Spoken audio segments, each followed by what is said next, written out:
break it down to little steps so people can be successful, not wait till they've gained 5 pounds to then go back and say, wow, you should have done this. But yeah, that scorecard is very important, that system to move up the chain so that you're not doing that. You just know what's going on. Otherwise, you can't manage. It's so big.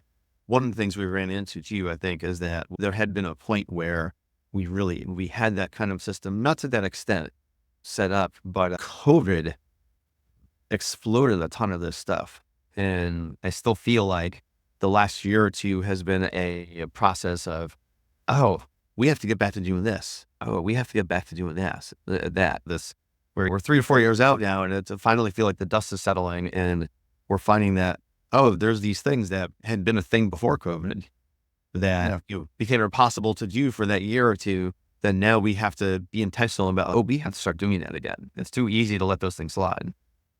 And what is your company's mindset on employees? What if you have an underperforming employee? How long do you carry that? We have a process, right, of if they're underperforming, that we have if we can go through a process with the office manager of, here's the ways why, here's what we've been to do to help you. And then she'll meet with them again on a regular basis.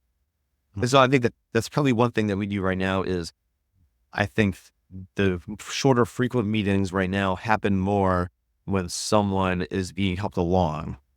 They're done more reactively than proactively, and that's probably something that we need to work on.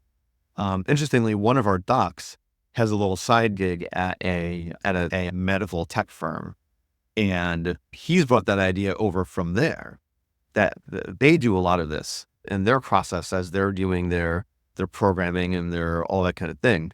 They do a lot of these short, frequent check-ins, and so he can see it in action there.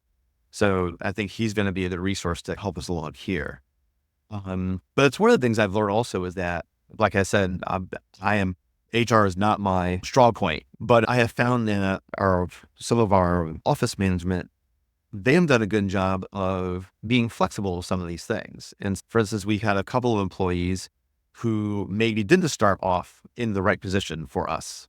But over time, we realized that, you know what, you actually might do really good in this position instead, and gave them a sidestep and found that they were then really happy in that position. And so flexibility is we are a big pediatric practice, but we're a small business overall. And I think on some level, we also have to think of ourselves as what's an advantage we have should be being nimble in those ways. We should be able to make some of those changes and do some of those things and act like a small business, not like a big business. And what is the fourth thing a managing partner needs to know? The finances, know the money, right? That's what makes the world go around. No margin, no mission, right?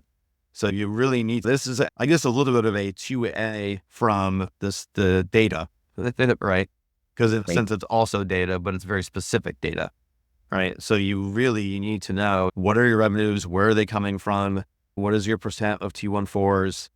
What is your percentage of your practice that takes each specific insurance and how they bill? And what are your costs? What are your outlays?